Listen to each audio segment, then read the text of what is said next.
नमस्कार दोस्तों, अगर आप भी मुंबई इंडियंस और दिल्ली कैपिटल के बीच खेले गए टाटा आईपीएल के 29वें एवं सबसे रोमांचक महामुकाबले को देखने के बाद खुश हैं, तो हमारी इस वीडियो को एक लाइक जरूर कीजिए। आज हमारी इस वीडियो का लाइक टारगेट सिर्फ 400 लाइक है, तो दिल से लाइक करना नहीं भूलिए। दोस्तों, आईपीएल के 29वां एवं सबसे रोमांचक सांसों को रोक देने वाला महामुकाबला आज टाटा आईपीएल के इतिहास की दो सबसे खतरनाक टीमों के बीच खेला गया, जहां पर आज हार्दिक पांड्या की कप्तानी वाली मुंबई इंडियंस के सामने अक्षर पटेल की कप्तानी वाली दिल्ली कैपिटल की टीम अरुण जेटली स्टेडियम दिल्ली के होम ग्राउंड पर मौजूद थी। लेकिन उससे पहले आपको क्या लगता है, इस बार आईपीएल की ट्रॉफी कौन जीतेगा? आप खुद नीचे कमेंट करके जरूर बताइए। दोनों टीमों के बीच रोंगटे खड़े कर देने वाले मुकाबले की पूरी हाईलाइट तो हम आपको इस वीडियो में जरूर दिखाएंगे। लेकिन उससे पहले आपको क्या लगता है, सूर्य कुमार यादव, रोहित शर्मा और केएल राहुल में कौन है सबसे खतरनाक खिलाड़ी? आप खुद नीचे कमेंट करके जरूर बताइए। दोस्तों, आईपीएल इतिहास की दो सबसे मजबूत टीम दिल्ली और मुंबई अरुण जेटली स्टेडियम में आमने सामने हुई इस मुकाबले में सिक्का उछाला गया तो टॉस के बॉस बने दिल्ली के कप्तान अक्षर पटेल। लेकिन उन्होंने मेहमान टीम मुंबई को बल्लेबाजी करने के लिए आमंत्रित किया और खुद गेंदबाजी करने का फैसला किया। इस मुकाबले के लिए करोड़ों क्रिकेट फैंस बेसब्री से इंतजार कर रहे थे, क्योंकि दिल्ली की टीम अब तक अपने सभी मुकाबले जीत चुकी है और वह विजय रथ को जारी रखना चाहेगी, तो वहीं मुंबई की टीम दूसरी जीत की तलाश में उतरी है। मुंबई की तरफ से मुकाबले में ओपनिंग करने के लिए रोहित शर्मा के साथ रियान रिकल्टन की खतरनाक जोड़ी आई। वहीं दिल्ली की तरफ से गेंदबाजी करने आए पहला ओवर लेकर मिचेल स्टार्क, लेकिन इनका स्वागत तीसरी गेंद पर रियान रिकल्टन ने शानदार चौका लगाकर किया। उसके बाद चौथी गेंद को भी चौके में तब्दील कर स्टार्क की जमकर कुटाई कर दी और टीम को पहले ओवर में ही 11 रनों तक पहुंचा दिया। दिल्ली की तरफ से दूसरा ओवर लेकर आए मुकेश कुमार। इस ओवर में भी रियान रिकल्टन ने खूब रन बटोरे। पांचवी गेंद पर खतरनाक छक्का लगाकर अपनी टीम को 2 ओवर में ही 20 रनों तक पहुंचा दिया। तीसरे ओवर में गेंदबाजी करने आए एक बार फिर मिचेल स्टार्क। इस बार भी इनका स्वागत रियान रिकल्टन ने पहली ही गेंद पर चौका लगाकर किया और टीम के स्कोर को रॉकेट के रफ्तार की तरह आगे बढ़ाया। वहीं उसके बाद तीसरी गेंद पर रोहित शर्मा ने भी शानदार कवर ड्राइव लगाकर चौका जड़ दिया। उसके बाद रोहित ने चौथी गेंद को में तब्दील कर दिया और फिर अंतिम गेंद पर चौका झड़कर मिचेल स्टार्क की जमकर कुटाई कर दी और इस ओवर से 19 रन बटोरकर अपनी टीम को 3 ओवर में ही 39 रनों तक पहुंचा दिया। दिल्ली की तरफ से चौथे ओवर में गेंदबाजी करने आए एक बार फिर मुकेश कुमार शानदार गेंदबाजी कर रहे थे। मुंबई के बल्लेबाजों को परेशान करने की कोशिश कर रहे थे, लेकिन तभी अंतिम गेंद पर रियान रिकल्टन ने शानदार चौका झड़कर टीम को 4 ओवर में 45 रनों तक पहुंचा दिया। 5वें ओवर में दिल्ली ने बॉलिंग में सबसे बड़ा बदलाव किया और इस बार गेंदबाजी के लिए बुलाया विप्रराज निगम को। निगम ने शानदार गेंदबाजी की और जाते जाते ओवर की अंतिम गेंद पर रोहित शर्मा को एलबीडब्ल्यू कर पवेलियन का रास्ता दिखा दिया। मुंबई इंडियंस को 47 रनों के स्कोर पर पहला बड़ा झटका लग गया। रोहित टीम के लिए केवल 18 रन बनाकर पवेलियन लौट गए। अब मैदान पर रियान रिकल्टन का साथ देने के लिए सूर्य कुमार यादव आ चुके थे। पावर प्ले का अंतिम ओवर लेकर आए दिल्ली की तरफ से मुकेश कुमार। इनका स्वागत पहले ही गेंद पर रियान रिकल्टन में शानदार चौका लगाकर किया और टीम के स्कोर को 50 रनों के पार पहुंचा दिया। वहीं चौथी गेंद पर सूर्य कुमार यादव ने शानदार छक्का लगाकर अपना खाता खोला और मुंबई के स्कोर को तेजी से आगे बढ़ाया और अपनी टीम के स्कोर को पावर प्ले के 6 ओवर में ही 59 रनों तक पहुंचा दिया। पावर प्ले के बाद 7वें ओवर में गेंदबाजी करने आए एक बार फिर विपराज निगम। इनका स्वागत पहले ही गेंद पर सूर्य कुमार यादव ने शानदार चौका झड़कर किया। उसके बाद रियान रिकल्टन ने 5वीं गेंद पर जड़ दिया और मुंबई के स्कोर को 7 ओवर में ही 73 रनों तक पहुंचा दिया। ये दोनों बल्लेबाज टीम के स्कोर को तेजी से आगे बढ़ा रहे थे। एक अच्छी साझेदारी पनपती हुई दिखाई दे रही थी। सूर्य कुमार यादव भी शानदार फॉर्म में नजर आ रहे थे। 8वें ओवर में दिल्ली कैपिटल ने एक बार फिर बॉलिंग स्पेल में बदलाव किया और गेंदबाजी करने के लिए कुलदीप यादव को बुलाया और कुलदीप नहीं आते ही चौथी गेंद पर मुंबई के सेट बल्लेबाज रियान रिकल्टन को क्लीन बोल्ड कर पवेलियन का रास्ता दिखा दिया और मुंबई की टीम को दूसरा बड़ा झटका 75 रनों के स्कोर पर लग गया। रियान रिकल्टन टीम के लिए 25 गेंद पर 41 रनों की पारी खेलकर पवेलियन लौट गए, लेकिन सूर्य कुमार यादव अभी भी मैदान पर टिके हुए थे। उनके साथ देने के लिए अब तिलक वर्मा आ चुके थे।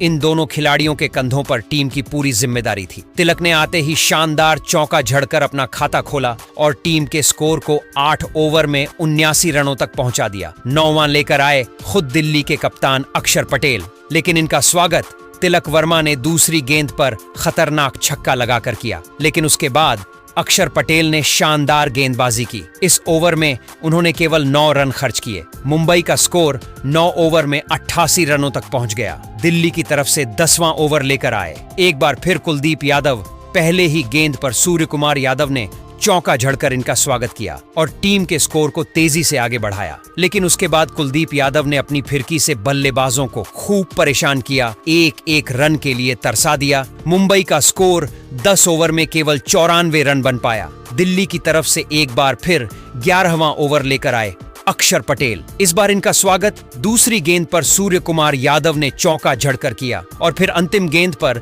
तिलक वर्मा ने चौका झड़कर मुंबई के स्कोर को 11 ओवर में 104 रनों तक पहुंचा दिया। सूर्य कुमार यादव और तिलक वर्मा के बीच एक अच्छी साझेदारी पनपती हुई दिखाई दे रही थी। दोनों बल्लेबाज मैदान पर पूरी तरह से सेट हो चुके थे और दिल्ली के हर गेंदबाजों की जमकर कुटाई कर रहे थे। दिल्ली की तरफ से विकेट की तलाश में 12वां ओवर लेकर आए मोहित शर्मा, लेकिन दूसरी ही गेंद पर सूर्य कुमार यादव ने शानदार चौका झड़कर इनका स्वागत किया। फिर उसके बाद ओवर की अंतिम गेंद पर तिलक वर्मा ने छक्का झड़कर इस ओवर का अंत किया और अपनी टीम को 12 ओवर में ही 118 रनों तक इन दोनों बल्लेबाजों ने मिलकर पहुंचा दिया। मुंबई की तरफ से 13वां ओवर लेकर आए विपराज निगम, लेकिन इनका स्वागत सूर्य कुमार यादव ने अपने अंदाज में पहले ही गेंद पर खतरनाक छक्का लगाकर किया। उसके बाद दूसरी गेंद पर सूर्य कुमार यादव ने चौका जड़ दिया और फिर चौथी गेंद पर तिलक ने भी चौका जड़कर विपराज की जमकर कुटाई कर दी। इस ओवर से 17 रन बटोरकर अपनी टीम को 13 ओवर में ही 135 रनों तक पहुंचा दिया। दोनों खिलाड़ियों के बीच 50 रनों से अधिक की साझेदारी भी पूरी हो गई। दिल्ली को लगातार विकेट की तलाश थी। 14वें ओवर में गेंदबाजी करने आए कुलदीप यादव और इस बार उन्होंने पहले ही गेंद पर अपनी फिरकी में सूर्य कुमार यादव को फंसा लिया। मुंबई इंडियंस को 135 रनों के स्कोर पर तीसरा बड़ा झटका लग गया। सूर्य कुमार यादव टीम के लिए 28 गेंद पर 40 रनों की पारी खेलकर पवेलियन लौट गए, लेकिन तिलक वर्मा अभी भी मैदान पर टिके हुए थे। उनके साथ देने के लिए अब खुद कप्तान हार्दिक पांड्या आ चुके थे। इन दोनों खिलाड़ियों के कंधों पर टीम की पूरी जिम्मेदारी आ चुकी थी। इन दोनों ने मिलकर टीम को 14 ओवर में 138 रनों तक पहुंचा दिया। दिल्ली की तरफ से विकेट की तलाश में 15 ओवर लेकर आए एक बार फिर विपराज निगम और आते ही इन्होंने पहले ही गेंद पर हार्दिक पांड्या को अपनी जाल में फंसा लिया। हार्दिक टीम के लिए केवल 2 रन बनाकर पवेलियन लौट गए और मुंबई इंडियंस को 138 रनों के स्कोर चौथा बड़ा झटका लग गया। लेकिन अब मैदान पर तिलक का साथ देने के लिए नमन आ चुके थे, लेकिन विपराज की तीसरी गेंद पर तिलक वर्मा ने शानदार लगाकर टीम के स्कोर को तेजी से आगे बढ़ाया और अपनी टीम को 15 ओवर में 146 रनों तक पहुंचा दिया। 16वें ओवर में गेंदबाजी करने आए कुलदीप यादव शानदार गेंदबाजी कर रहे थे। अपने इस ओवर में उन्होंने केवल 8 रन खर्च किए। मुंबई का स्कोर 16 ओवर में 154 रन बन पाया। 17वां ओवर लेकर आए मोहित शर्मा, इनका स्वागत नमन ने पहली गेंद पर शानदार छक्का लगाकर किया सबसे, लेकिन उसके बाद तिलक ने तीसरी गेंद पर चौका झड़कर अपने अर्धशतक के बेहद करीब आ गए और अगली ही गेंद पर तिलक ने सिंगल लेकर अपना अर्धशतक केवल 26 गेंद में ठोक दिया और मुंबई के स्कोर को 17 ओवर में 167 रनों तक पहुंचा दिया। दिल्ली की तरफ से 18वां ओवर लेकर आए एक बार फिर मिचेल स्टार्क, लेकिन इस बार उनकी कुटाई नमन धीर ने जमकर कर दी। दूसरी और तीसरी गेंद पर लगातार 2 चौका जड़ दी और फिर अंतिम गेंद पर तिलक ने भी चौका जड़कर मुंबई इंडियंस को 18 ओवर में 180 रनों तक पहुंचा दिया। 19वें ओवर में गेंदबाजी करने आए मोहित शर्मा, लेकिन इस ओवर में इन दोनों बल्लेबाजों ने मिलकर उनकी जमकर कुटाई कर दी। 14 रन बटोरकर अपनी टीम को 19 ओवर में ही 194 रनों तक पहुंचा दिया। अंतिम ओवर में गेंदबाजी करने आए मुकेश कुमार, इनका स्वागत नमन ने दूसरी गेंद पर शानदार चौका लगाकर किया और मुंबई को 200 रनों तक पहुंचा दिया। लेकिन चौथी गेंद पर तिलक अपना विकेट खो बैठे और मुंबई की टीम ने दिल्ली के सामने 20 ओवर में 205 रनों का लक्ष्य खड़ा कर दिया। जिसमें नमन ने 17 गेंदों में नाबाद 38 रन बनाए 206 रन के विशाल लक्ष्य का पीछा करने उतरी। दिल्ली की शुरुआत कुछ खास नहीं रही। ओपनिंग करने आए फ्रेजर मैकगर्क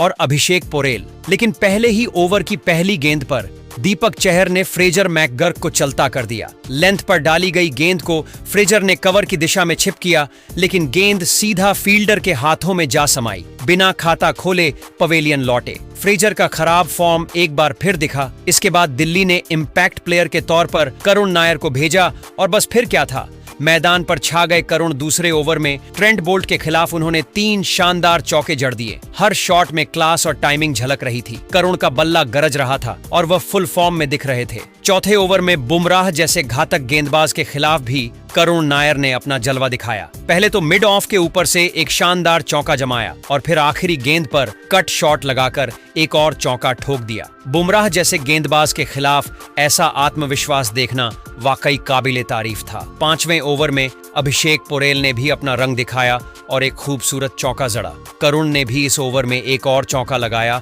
और देखते ही देखते दिल्ली का स्कोर 5 ओवर में 50 रन पार कर गया। शुरुआत में झटका लगने के बावजूद करुण नायर ने पारी को संभाला और दिल्ली को मजबूत शुरुआत दिलाई। दिल्ली की पारी में छठा ओवर जैसे करुण नायर के नाम ही लिखा था। बुमराह जैसे विश्व स्तरीय गेंदबाज के सामने करुण ने जो आत्मविश्वास और आक्रामकता दिखाई वह देखने लायक था। ओवर की पहली ही गेंद पर करुण ने एक शानदार हुक शॉट खेलते हुए गेंद को डीप बैकवर्ड स्क्वायर लेग के ऊपर से के लिए भेज दिया। बुमराह जैसे गेंदबाज को इस तरह की सजा मिलते हुए कम ही देखा गया है। तीसरी गेंद पर भी करुण ने कोई रहम नहीं दिखाया और एक क्लासिक कवर ड्राइव के जरिए चौका ठोक दिया। फिर 5वीं गेंद पर बुमराह ने धीमी गेंद डाली, लेकिन करुण नायर पहले से तैयार थे। उन्होंने खूबसूरत टाइमिंग के साथ गेंद को लॉन्ग ऑफ के ऊपर से हवा में उड़ाते हुए एक और शानदार जमा दिया। यही नहीं रुके। करुण इसी ओवर में उन्होंने 2 रन लेकर सिर्फ 22 गेंदों में अर्धशतक पूरा किया। आईपीएल में वापसी करते हुए ऐसी धमाकेदार पारी से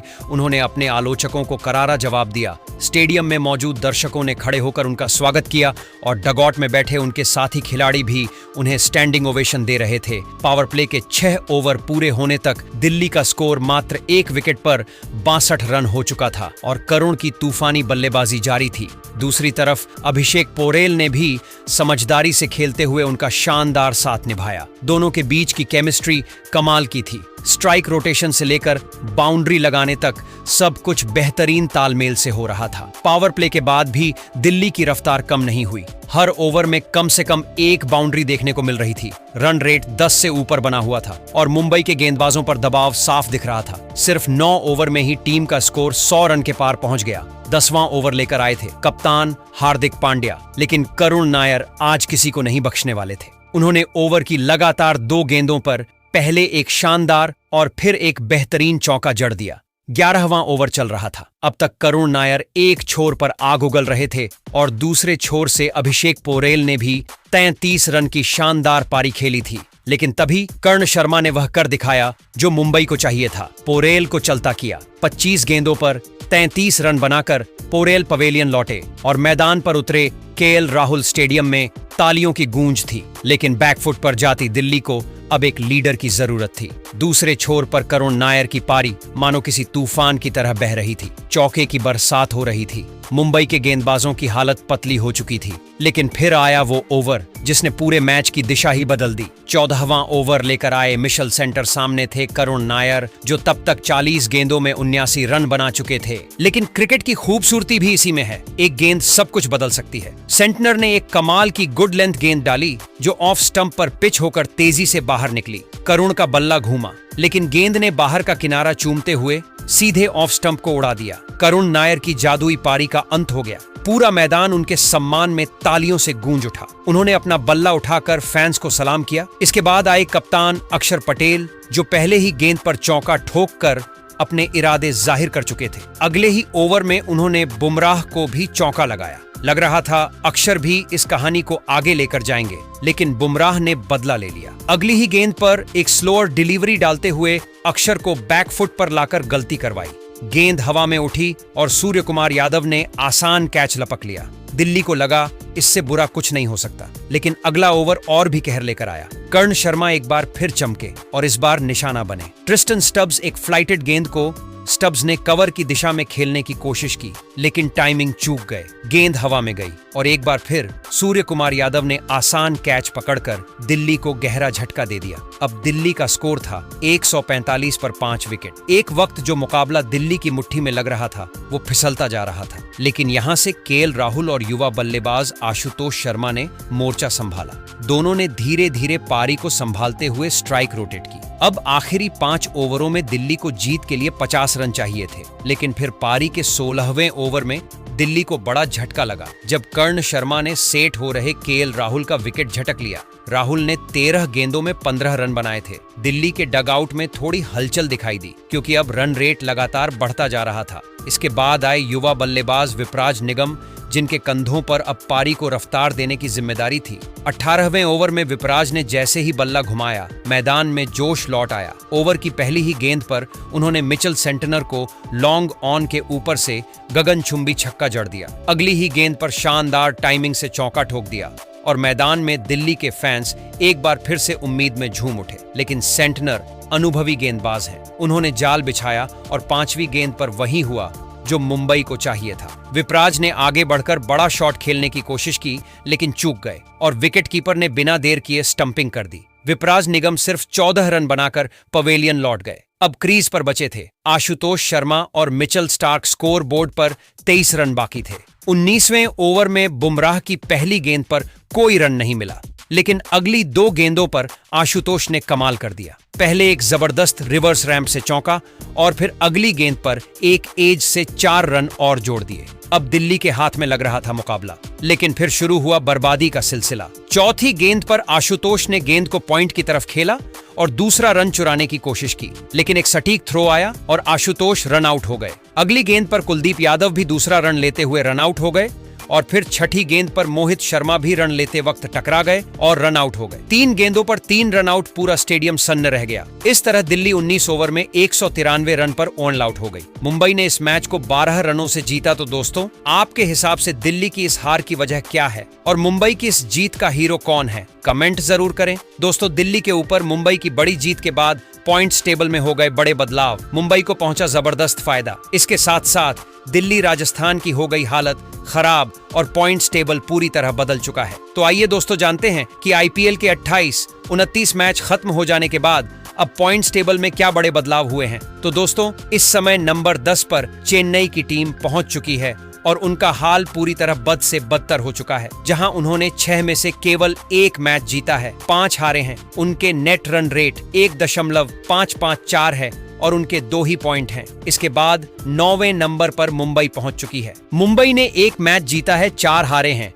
उनके नेट रन रेट 0.10 है और उनके 2 पॉइंट हैं। और मुंबई का हाल भी इस आईपीएल में बद से बदतर होता जा रहा है। इसके बाद 8वें नंबर पर हैदराबाद है। हैदराबाद ने 6 मैच खेले हैं, 2 जीते हैं, 4 हारे हैं और उनकी नेट रन रेट 1.245 है और उनके 4 पॉइंट है और उनकी हालत भी कुछ अच्छी नहीं है। तो इसके बाद 7वें नंबर पर राजस्थान है। राजस्थान ने 6 में से 2 मैच जीते हैं, 4 हारे हैं। उनके नेट रन रेट 0.838 है और उनके 4 ही पॉइंट है। इसके बाद 6ठे नंबर पर पंजाब है। पंजाब ने 5 मैच खेले हैं, 3 जीते हैं, 2 हारे हैं और उनकी नेट रन रेट प्लस 0.65 है और उनके 6 पॉइंट है। इसके बाद 5वें नंबर पर केकेआर है। केकेआर ने 6 मैच खेले हैं, 3 जीते हैं, 3 हारे हैं और उनकी नेट रन रेट प्लस 0.803 है और उनके 6 पॉइंट है। इसके बाद 4थे नंबर पर लखनऊ है। लखनऊ ने 6 मैच खेले हैं, 4 जीते हैं, 2 हारे हैं। उनके नेट रन रेट प्लस 0.162 है और उनके 8 पॉइंट है। इसके बाद तीसरे नंबर पर आरसीबी है। आरसीबी ने 6 मैच खेले हैं, 4 जीते हैं, 2 हारे हैं और उनकी नेट रन रेट प्लस 0.672 है और उनके 8 पॉइंट है। इसके बाद दूसरे नंबर पर गुजरात टाइटंस है। गुजरात ने 6 मैच खेले हैं, 4 जीते हैं, 2 हारे हैं और उनके नेट रन रेट प्लस 1.08 और उनके 8 पॉइंट है। इसके बाद सबसे ऊपर इस समय दिल्ली की टीम है, जिन्होंने 5 मैच खेले हैं, 4 ही जीते हैं, 1 हारे हैं। उनके नेट रन रेट प्लस 1.278 है और उनके 8 पॉइंट है। और दोस्तों, यह रहा आईपीएल का अब तक का लेटेस्ट पॉइंट्स टेबल। ऐसे में दोस्तों, इस आईपीएल में आपकी पसंदीदा टीम कौन सी है? आप अपनी कीमती राय हमें नीचे कमेंट में जरूर बताएं और ऐसी ही नई नई वीडियो के लिए हमारे चैनल को जरूर सब्सक्राइब करिए। धन्यवाद।